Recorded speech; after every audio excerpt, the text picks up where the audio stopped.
You know, Larry? Huh? Nope, he's not in yet. No.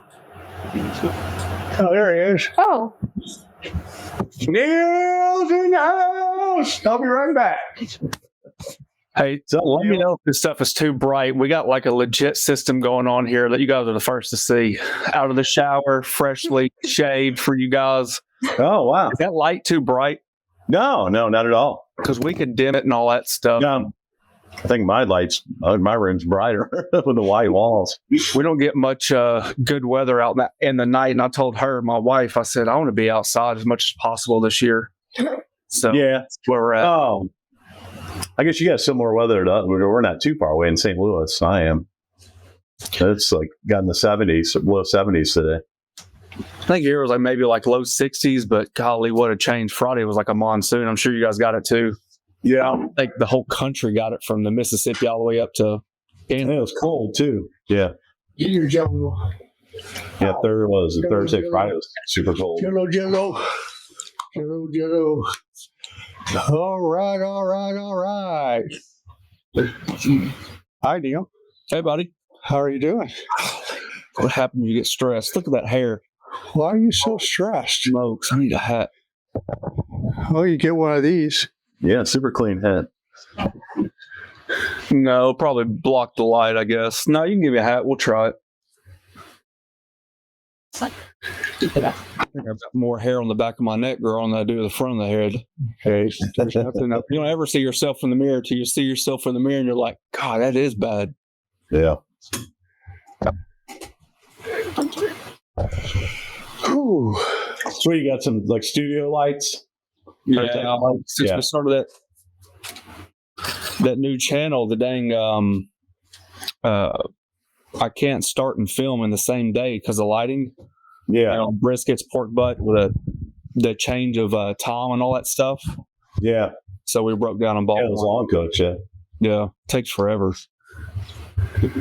So it's pretty nice out there where you're at then, huh?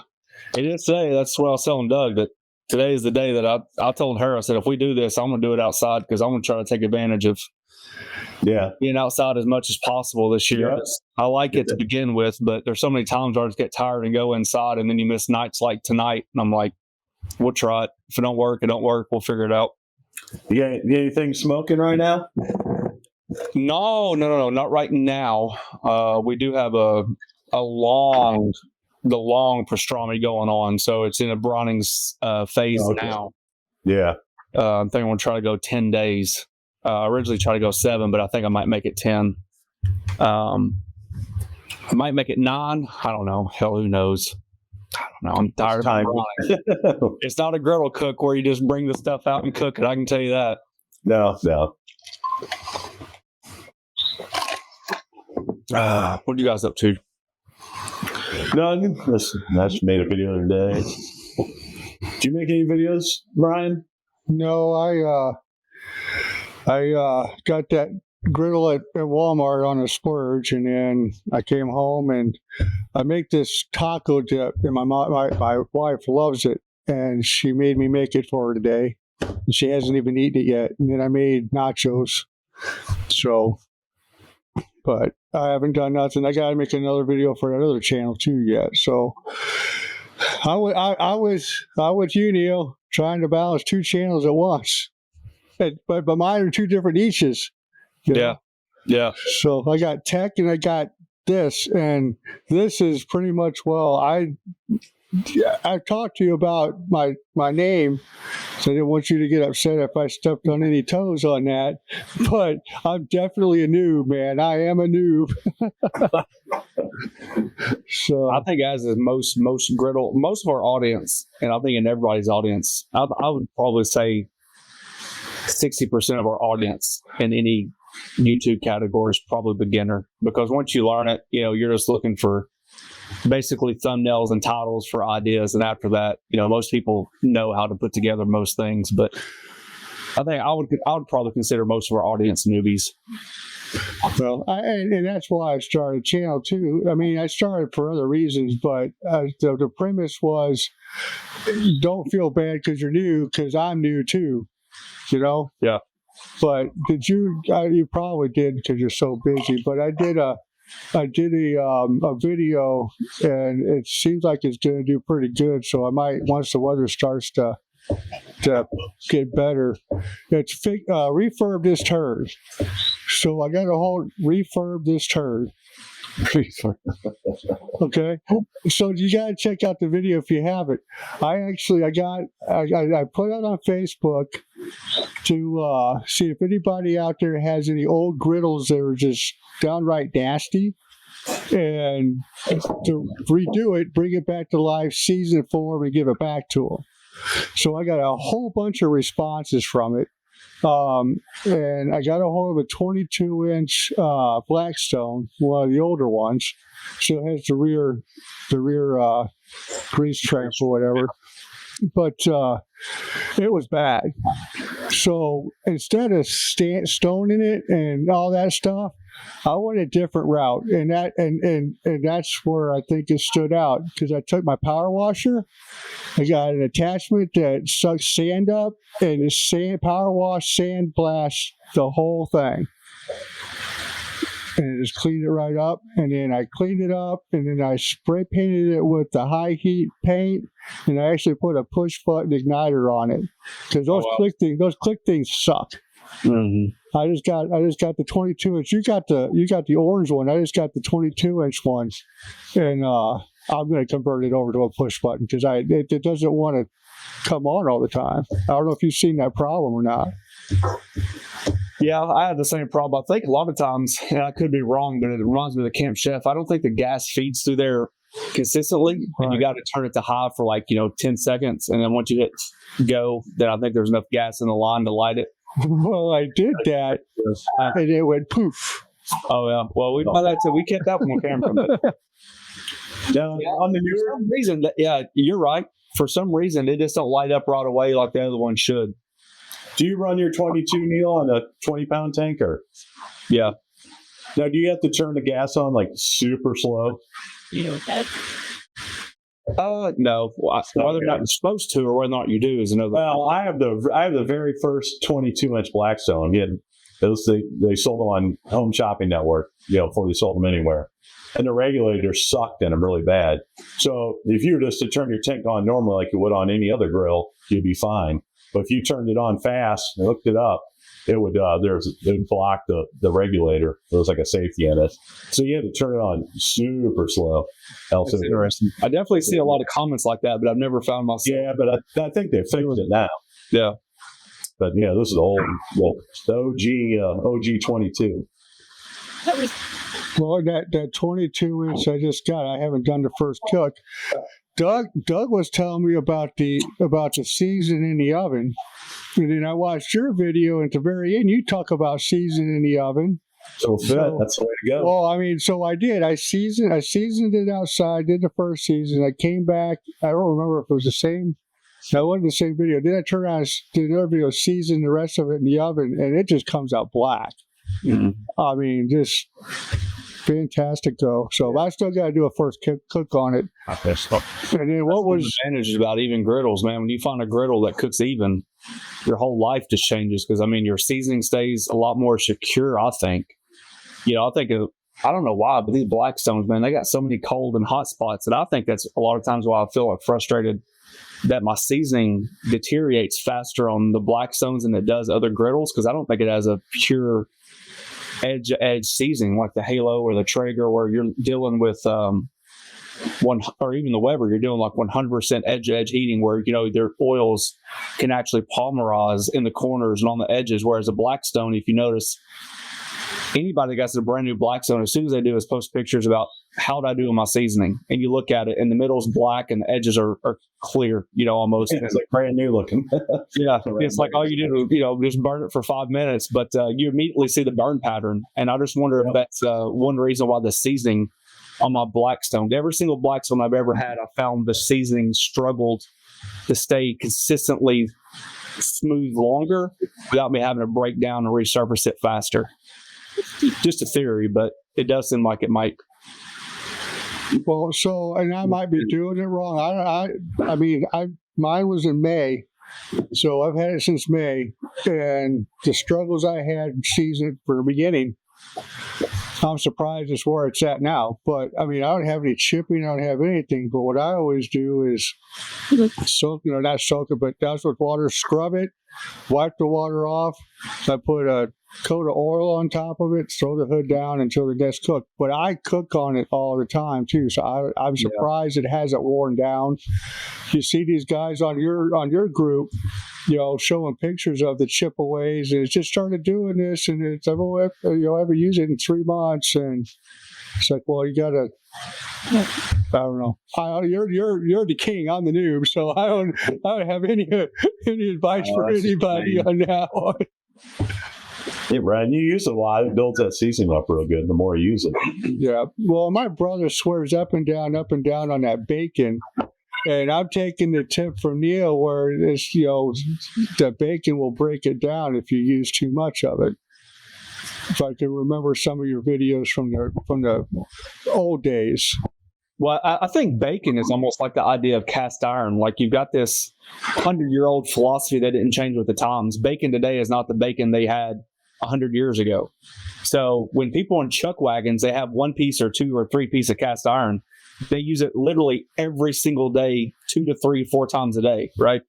And so lard in general was used to season cast iron.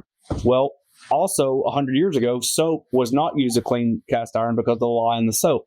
Today, I openly admitted I use soap all the time. Lodge will come out and say, yes, soap is fine because soap today is not what soap literally today is what detergent. It doesn't have the lye. It's not going to break down the season on the cast iron. And bacon today is full of nitrates, salts, like all these words that you can't pronounce, and it's not pure lard. So then you got the sugars, you got the smoke and all that stuff. So the idea that bacon seasons the griddle is not my first go-to. It's animal fat. And I even did a short on it, not even a whole video because I didn't think it was worth it. But I actually did a test, and I put up my Traeger the whole time I cooked on the Blackstone and the Halo, and I put up my Weber. And the last thing that touched my Weber was bacon grease. A whole pack of bacon, I just wiped it down just like I normally would and left it for 3 months. And it was moldy. It didn't flake, but it was extremely moldy, and I did a short on it where you had to steam all of it off. I lightly grill bricked it just enough to fitted, and then re-seasoned it. And the whole point was that's what bacon does. So if you use bacon all the time, I think you can get away with it. But the idea of the average person, like you said, the person that came out in 3 months, and the last thing they put on the griddle, they are going to deal with mold and chipping and flaking because the last thing was on the griddle was an animal fat of today, not 100 years ago. Mm-hmm. Well, and I don't listen to my brother. He did come over and help me with my screw up, though. But Feeding, that's all that matters. Well, so I found you a long time ago because I've always wanted that griddle, but never. Whatever, they all know the story. But then my parents show up with a griddle because I wired 2 of their houses and I wouldn't take no money. So my dad shows up with this brand new Blackstone 36-inch griddle. They're like, well, I guess I'm getting a griddle. So I had to find a spot in my garage. If you watch my videos, my garage is the catch-all until I get that deck built. So, well, I know that feeling. Jeez, I know that feeling. Let me grab a jacket real quick. That sun went down and it dropped in a hurry. Grab me my orange jacket. Holy smokes. I'm going to go. My wife wasn't doing so high. I'm going to go up there and make sure she's okay before we go, and I'll be right back. Neil, you got to put some patio heaters in. No kidding. It's just something else that runs propane. I'm going to start having stock in a propane company. You guys like that? Do you have a place you can refill them? The tanks opposed to exchanging them? We just go to Costco, and Costco does a really good job. Do they do the refills there? Yeah. Oh, so that's what sucks. Our Costco don't do that. Really? And it's cheap, yeah. But I have a U-Haul store that does propane refill. Yeah, that's definitely the way to go. It's a lot cheaper. Our Ace, our Ace will fill them up too, but they charge you the same amount, and basically it costs to exchange it. Maybe like $3 to $4 less, but they do it based on the price that you would go from one of those like Blue Rhino cages. So they charge you $25 to exchange it. Yeah. But you don't exchange it; they just fill it up because they expect it to be empty. It's usually filled full, because the exchange ones aren't filled as full. Yeah. And I'll look at the value of the time. Hell, when I go to Costco, I've got like 5 or 6. I don't care if they're empty or not. Half empty, empty. I'll go through all my griddles and take them off because it's a lot easier to get somebody to do all 6 of them at once and it goes to 6 different times. Yeah. So I got 7 tanks. Those will last me pretty much else a year. Yeah. I want to get on that I think I want to get on that. I don't know which. I'm sure propane's more efficient, but I thought about buying one of those pellet stoves, like little rocket stove style. Yeah, that fueled by pellets. Yeah, they have an angled tube on them. Yeah, I think it's called like rocket stoves or something. Yeah. Those things get hot. Do some good wok cooking on those. Hi, Neil. I'm Rob. I'm the client. Like a dubber. How you doing? Good. Good to meet you. Neil's freezing up. Story. Or am I freezing up? There we go. What's your story? I haven't met you before. Well, my channel's Poor Guy Outdoor Cookies. Because I'm poor guy. I cook outdoors. I started on the Blackstone. I think when we first started it was just on a whim. And about 4 years ago, I got a new Blackstone for Christmas, and I was out there cooking on it first time. And my daughter was out there, and I'm like, "Hey, let's start a YouTube channel." And so she's like, "Really?" And I said, "Yeah." And so we just came up with Poor Guy because we always kid about being poor and not having as much money as other people. And so I said, "Hey, Poor Guy with Blackstone," because poor guys don't have Blackstones. And I don't know, it just kind of evolved over the years. I started finding more and more barbecue equipment, smokers, and cheap things, and turned out to be Poor Guy Outdoor Cooking. So I'm not a cook, so I'm studying to be a cook. I don't do tutorials. I just try new shit all the time and see what happens. And then I get my family, I get my wife and my kids in there once a week, and we do different food product reviews, different things. So it's kind of a family event. I'm trying to look it up. It should be Poor Guy, one word, outdoor cookings. Oh. I subscribe to your. Now you've got one where you do a smoking. You have a smoking channel, right? Yes. I subscribed to that one not too long ago.